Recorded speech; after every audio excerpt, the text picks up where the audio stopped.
Welcome to the Nonviolent Jesus Podcast. I'm John, Father John Deere, and today I'm speaking with my friend Eric Stoner, editor of the online news hub about nonviolence called wagingnonviolence.org. This podcast is a project of www.beatitudecenter.org, where you can find many other podcasts and regular Zoom programs on the nonviolence of Jesus and practicing nonviolence and working for a more just, more nonviolent world. So what I like to do is always begin with a little prayer, so I invite everyone who's listening, wherever you are, just to take a deep breath and just to relax for a moment and recenter yourself. And together, let's enter into the presence of the God of peace who loves you infinitely. And let's welcome the nonviolent Jesus here with us and ask for whatever graces and blessings we need to follow Jesus on the path of nonviolence.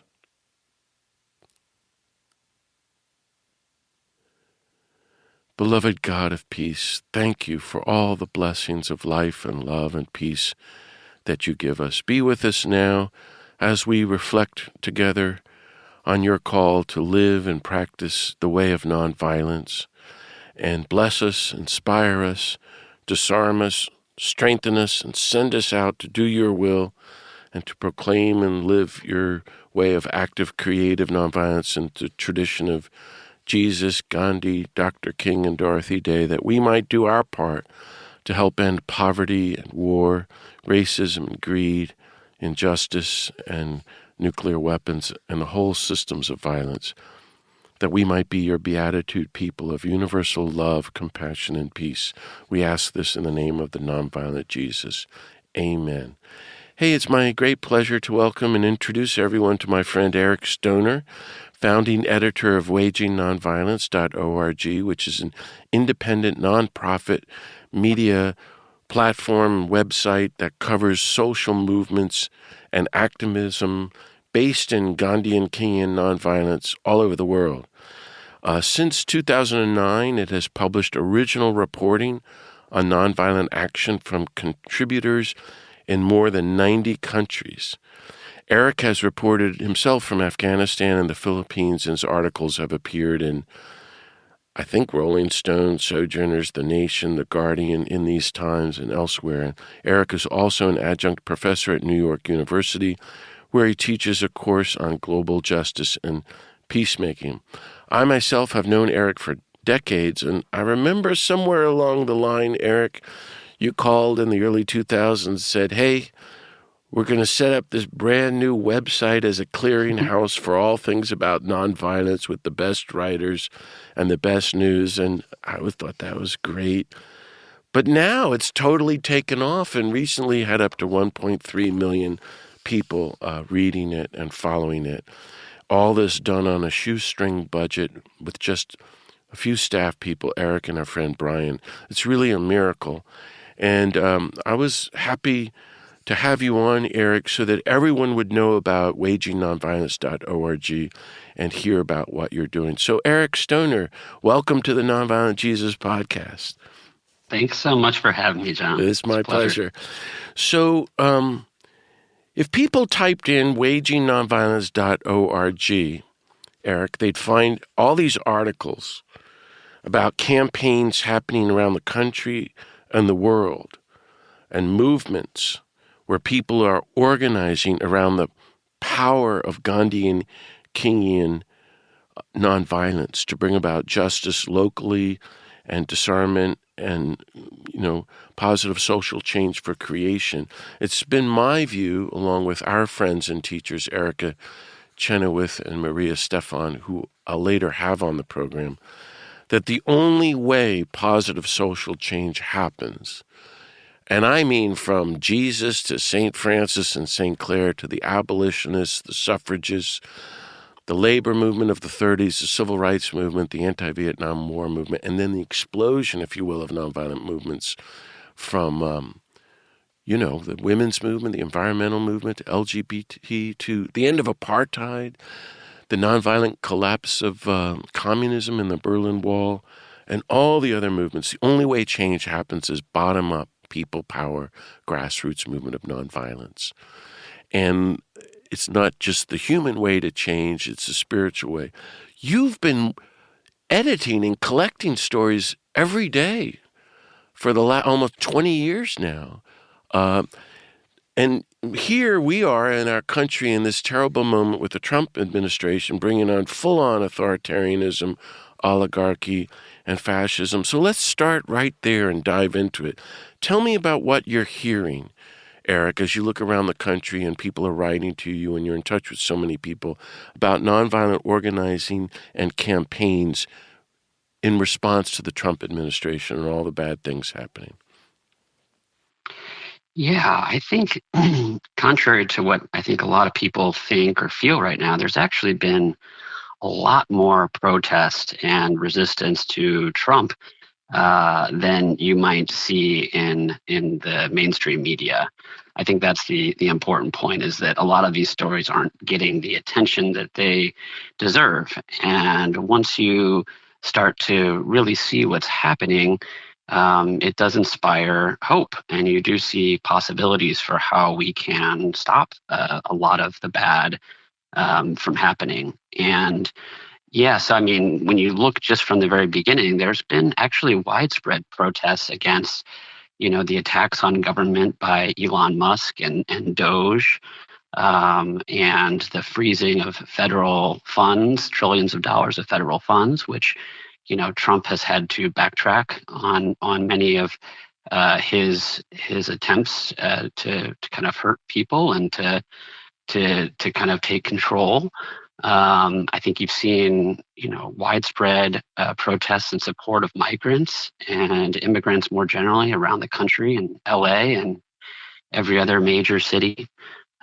Farm workers have engaged in stay-at-home strikes. Students have walked out of schools to protest ICE raids. Cities and churches are standing up as sanctuaries and saying they're going to take in and protect people. So it's really inspiring when you actually see all the things that are happening. And then there have been some actions that just need a little reframing to kind of see their power. So, a couple of weeks ago when Elon Musk sent out that email to every government worker requiring that they send a list of 5 things that they've done in the last week, something like 1.5 million people just refused. It was kind of an act of mass non-compliance, maybe one of the largest in U.S. history.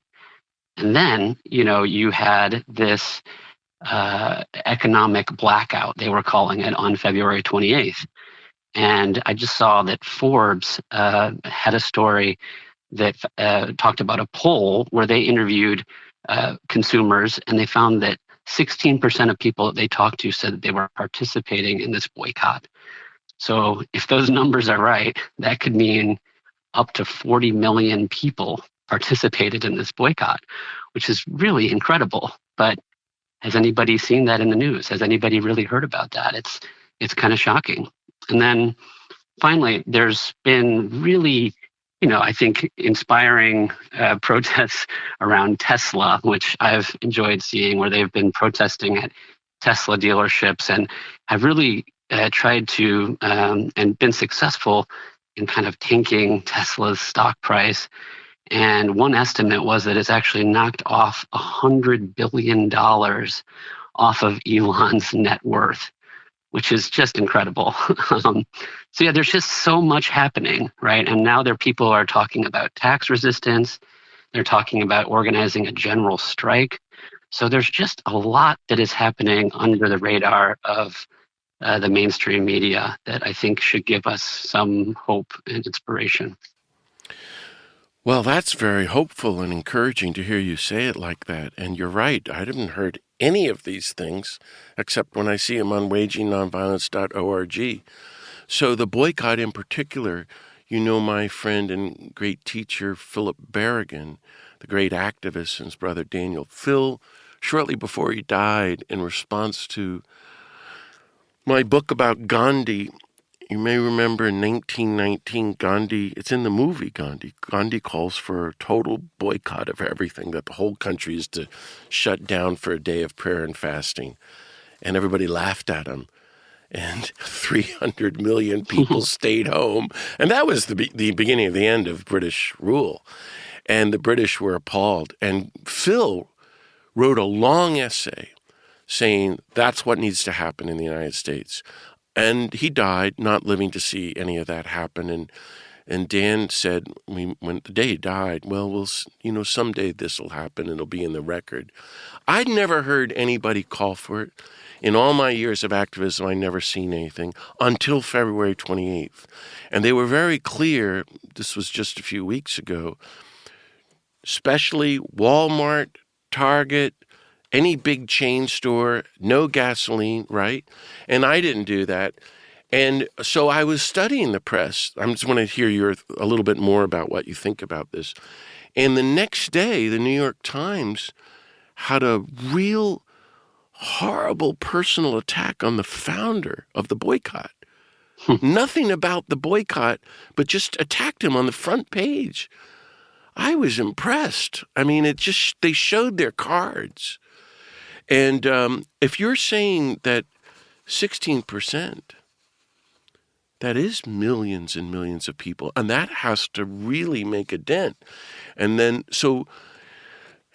just to follow up on that, it's, when I had conversations with Cesar Chavez of the farm workers in the 80s and the 90s, he said the most important tool in nonviolence is the boycott, hands down.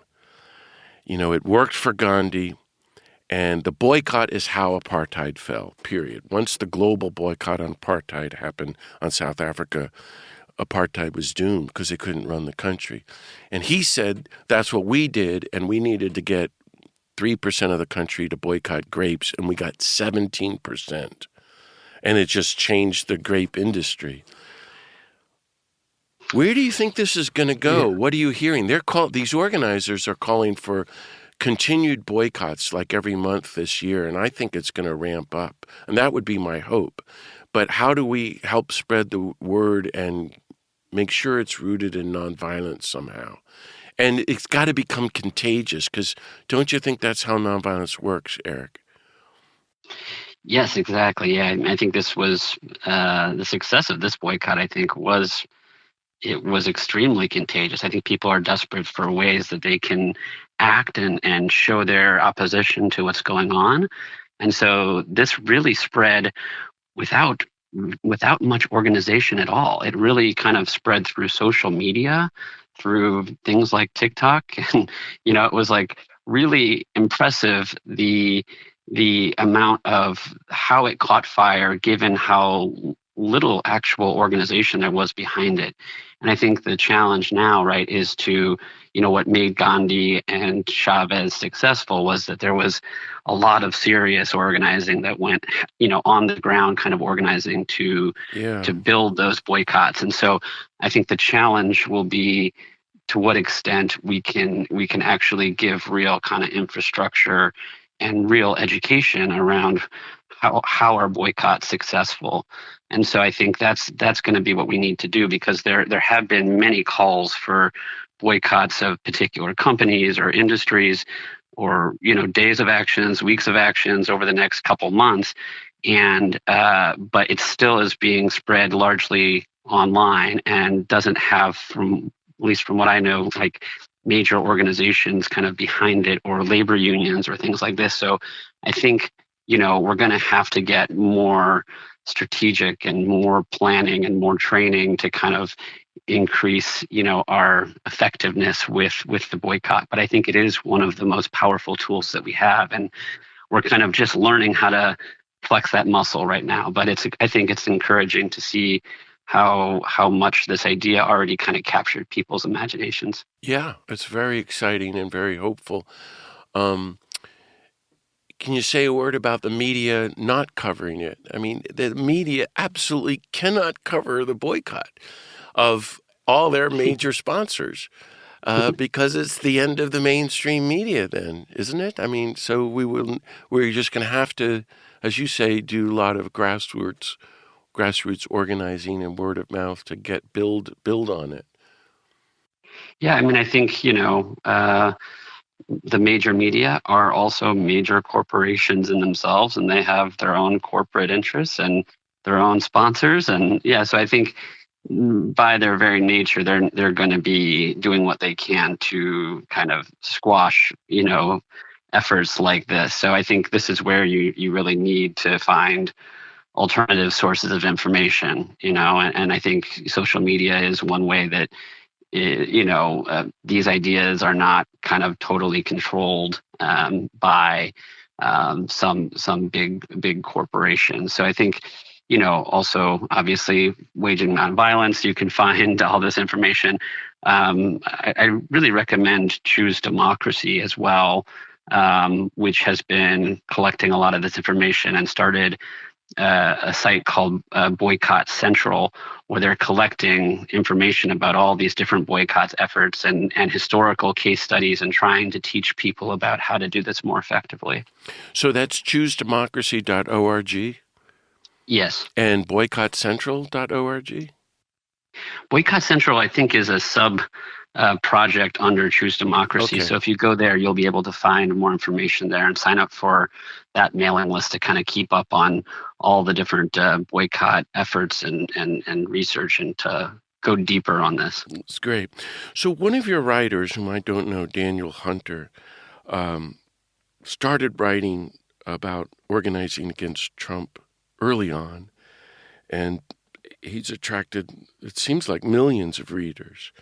And he wrote a big piece on your site after Trump won re-election, and he's now written another one with tips on resisting tyranny and authoritarianism and oligarchy under the Trump administration, as things are moving very fast. And I wonder if you could just sum up some of Daniel Hunter's main points for us, and what you think about his arguments, and any other suggestions you have about specifically about what people can do in terms of waging nonviolence against the Trump administration and the collapse of democracy. Sure, yeah. So the story was published really on the day of the election, and it just exploded the following day, and has kind of been the biggest thing that we've ever done in our 15 years of running the website. And people really ran with it in so many different ways. There were people organizing trainings around it and turning it into zines, and somebody wrote about developing a college course around the article. So it was really inspiring to see how... This is from November, the recent election? This is from November, yeah.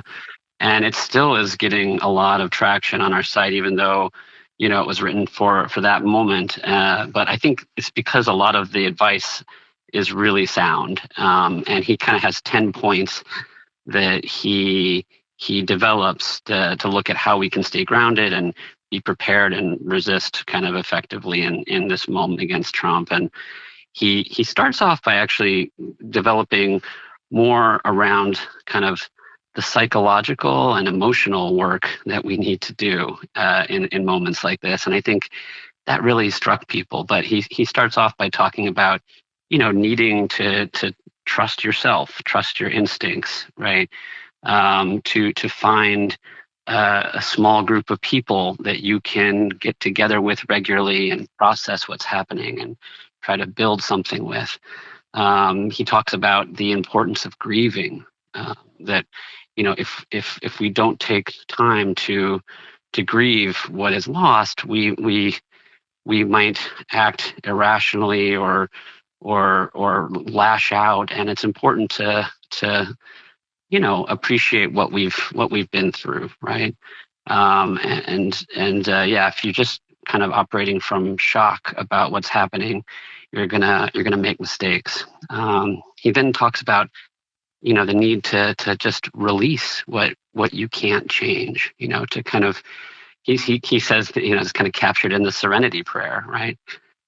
God, grant me the serenity to accept the things I cannot change, the courage to change the things that I can, and the wisdom to know the difference. There's a lot there about appreciating our own limitations, but also then thinking about what we can do, right? And kind of acknowledging that you can't respond to every single crisis. right now are being hit in so many different ways that it's kind of overwhelming. And I think it's important just to think about, what you feel particularly moved by, or that you feel like you're suited for, and figuring out ways that you can get involved. And that'll be different for everybody. And we need everyone. So I think that's kind of an important point to remember. There's also just this basic point about not obeying in advance. This kind of anticipatory obedience that I think is really dangerous, where people see this threat of Trump and these attacks and kind of self-censor or toe the line. And you have seen a lot of that happening, in the last few months by some powerful actors, big corporations that have kind of given in immediately to Trump, and politicians as well. But, I think you also see a lot of people following this guidance, that there's a lot of government workers who decided that they were not going to go along with these different orders and that Trump and Musk have made to try to destroy the federal government, which I think is really inspiring to see how they have been kind of pushing back and leading the charge in a lot of ways. And then, he kind of finishes it by talking about how we need to be open to working across political lines, that there might be some strange bedfellows in moments like this, and we need to be open to that we, again, kind of need everyone to be involved, and that there are going to be people that voted for Trump that didn't appreciate the threat and the danger that he posed, that are going to have their eyes open because of how this is going to impact them and people that they care about. And so I think we need to be careful not to write people off and kind of hold space for them to change. And we also need to hold on to really kind of a positive vision for the future.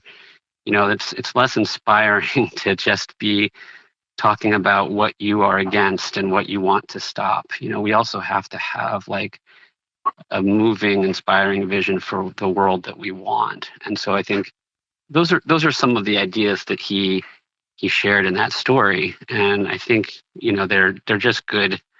They're good points that kind of hold at any at any point, So I think that's also why it really resonated with so many people. That's so helpful. Thank you.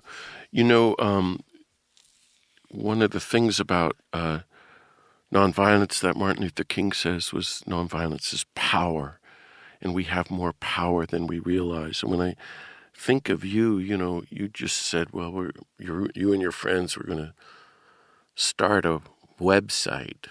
Well, I was an old guy then. Now I'm even older.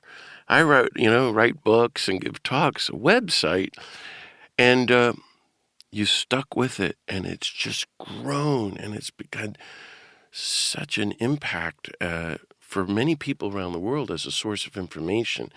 And it just makes me think we all have more power than we realize if we dare just throw ourselves into the good cause and give it our all. So you've been at this for 15 years, editing this website and collecting stories about nonviolence around the world. And I think, I don't know that we've ever really talked about it per se over the years, but that must be an amazing experience, because even when things are bad, you're hearing a lot of good stories. And so I wanted to ask you, what are some of the most powerful, maybe most memorable stories about movements, grassroots movements and campaigns of active creative nonviolence that you've written about or posted about in your years at wagingnonviolence.org? Yeah, I think, working on this site for that long, it's really been for me a blessing and kind of a godsend. I think it has, in a lot of ways, kept me sane and kept me more hopeful than your average person, because I am seeing all the time good people all around the world trying to make things better, trying to push back against injustice and violence. And and more often than you would imagine, winning, and actually making a real impact. So I think that's just been one of the best parts of working on this for so long. I also feel like it's been nice to see when you really kind of focus on this topic, you can see things coming before other people. So I feel like we've kind of gotten ahead of a lot of different organizations or movements that have then gone on to make huge change, and really impact the culture and the policies and of our country. And I feel like seeing that has been really powerful. So our first big kind of moment happened around Occupy Wall Street. We're based in New York, and so we were able to actually publish the first story on the internet about Occupy Wall Street before it was even existed. And we kind of, I think, played an important role in kind of becoming a hub for information around Occupy. And it was really, an inspiring thing to go deep on and to be a part of personally. And then, I think climate has been a major focus of the site. And we've been able to tell really kind of early stories about movements that went on to really change the country. So the divestment movement around fossil fuels that started at Swarthmore and kind of has become a huge international movement, withdrawing trillions of dollars from fossil fuel investments. We published actually the first story about the Sunrise Movement. They came to us before they had ever done any protest, and we shared their story and what their vision was. And so, that was super inspiring to see them go on to become kind of a leader of the movement in the U.S. and really, put the Green New Deal on the political map. And Tell then people what Sunrise is. Not everybody Sunrise is a group of young people who yeah. really care about the climate. And also it kind of grew out of the student divestment movement on campuses, but they kind of really hit the scene when they occupied Nancy Pelosi's office back in 2018. And, Alexandria Ocasio-Cortez joined them, and it became a huge story. And they had this vision of the Green New Deal, and they were the ones that really kind of made that an issue that everybody had to pay attention to. And they, I think, were, the real inspiration for the Inflation Reduction Act that, won, hundreds of billions of dollars for the climate, and was one of the biggest, climate victories in history. So I think without Sunrise, we would not have had that success. And we were. It was. I feel very honored that we were able to kind of publish the first story about them. And then, I'm always very moved by international stories, which I think are often, neglected by the wider media. And I feel like there are so many inspiring stories from other countries of nonviolent movements that have taken on and overthrown dictatorships and authoritarian regimes, and won other huge victories that are just not on the radar of most people. And I think we need to learn from what's happening outside of our country, and there's a lot to learn. So, just one story that struck me that we published just last month was about the recent movement in South Korea. Did you follow that? A little bit. Tell everybody. So there was a president in December who announced martial law, and so there was a real threat of a kind of a self-coup, they call it, where somebody who's already in power tries to solidify their power and kind of crush their opposition. And people just rose up really spontaneously in that moment. And there were they went to the parliament and stopped the troops from entering the parliament. There were real showdowns where people were just blocking tanks and blocking troops, and then parliamentarians were scaling the fences of the parliament to get in to vote to stop the martial law. And it was just this incredibly inspiring movement. And then they stayed there after they succeeded in stopping the martial law within hours. And over the next few weeks, they just were on the streets every day. At the peak, there were millions of people out on the streets. The president was arrested. And it's just the kind of thing when you study these stories, you realize like this is the kind of urgency and energy we need to see more of here, and we have we could learn a lot from their example. So we have all these incredible stories like this that it's important for folks that care about social change and trying to improve this country that we need to kind of learn from. Wow, that's great. It's so exciting. Because we're friends, I had asked if it would be okay if you would share a bit of your own personal journey. So the question is, how did you get involved in nonviolence? And I know it involved your own health crisis, but what's so moving for me is you made a real conscious choice, and when you were younger, to just say, okay, I'm going to do my bit for nonviolence, and here you are changing the world. If you wouldn't mind, would you share with our listeners your own journey? Thanks, John. Yeah. I grew up as a pretty traditional Catholic, and was never really exposed to nonviolence in my education or my church or my kind of upbringing, and so I was actually pretty conservative politically up until college, and I was then for the first time really exposed to the nonviolent Jesus when I took a class in Washington, D.C. with Coleman McCarthy, who is just an incredible teacher and journalist who really changed my life in a lot of ways.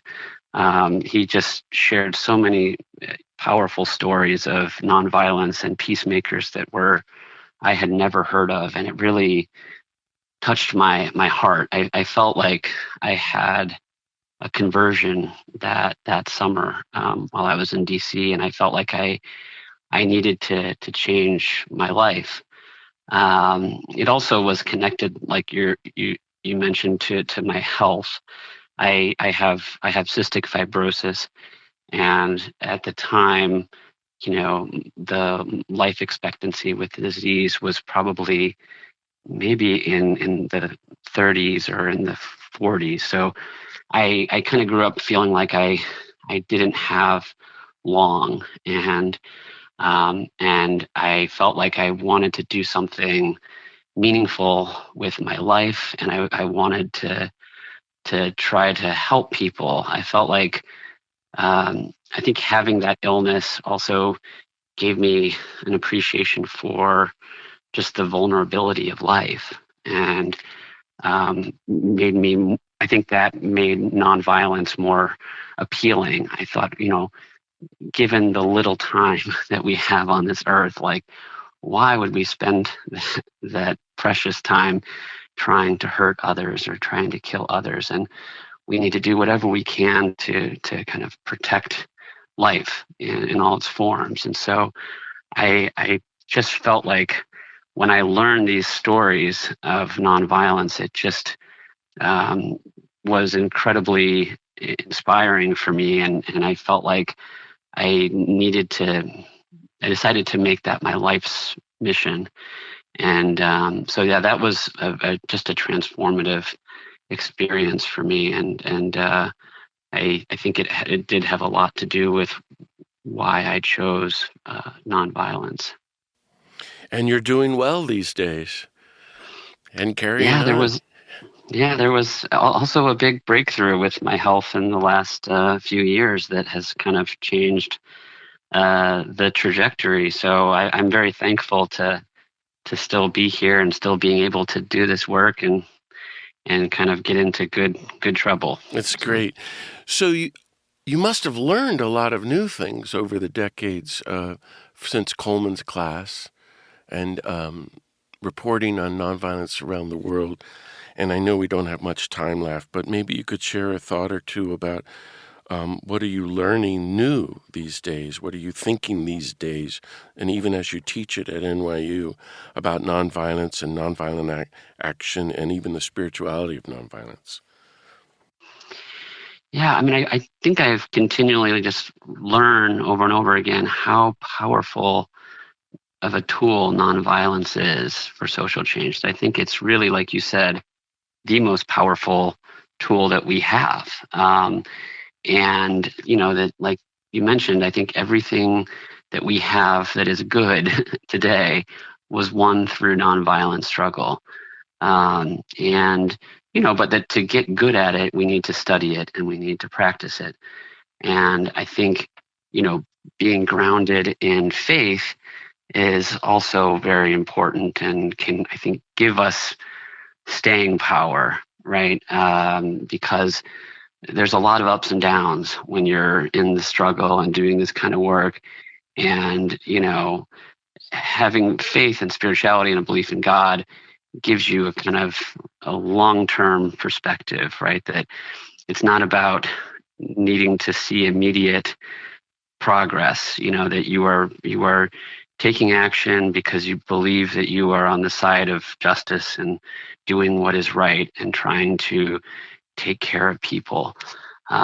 So yeah, I've just been reaffirmed over and over again in that by doing this work, and also just seeing the power really of love. That that's what it comes down to, right? Is that we're meant to take care of each other, and that's kind of our highest purpose. And nonviolence is like a beautiful way to live that out. And really to not to write people off, to not give up on people. That we need to kind of respect everyone's humanity and really work towards building King's beloved community. Wow, that's so beautiful, Eric. Thank you so much. As we end, let me just ask, is there any other last thought you'd like to share with our listeners?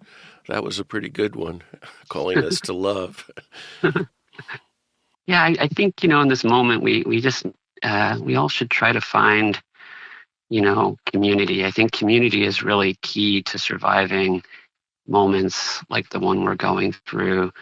So I think it's important for everyone to kind of look for people that they can connect with right now, especially local efforts, maybe in their church, or, there are over 1,000 indivisible chapters, and there's many springing up in the last couple months. There's groups like Third Act, if you care about climate, that are specifically for folks over the age of 60. And, they're doing incredible actions around the country. So, we need to find each other right now, and, also try to find news and information that kind of counters the despair that I think a lot of us are feeling. So we need to kind of realize that this is we're in this for the long haul, right? This isn't a sprint; it's a marathon, and we need to do what we can to take care of each other right now. Well, thank you so much. Thanks, Eric. And all our friends listening, please visit Eric's great website, www.wagingnonviolence.org, and make it one of your regular places to go to find out what's happening. So thanks, Eric Stoner, for speaking with me today, and thank you, friends, for listening to another episode of the Nonviolent Jesus podcast. You can hear more podcasts and find other upcoming Zoom programs at www.beatitudecenter.org.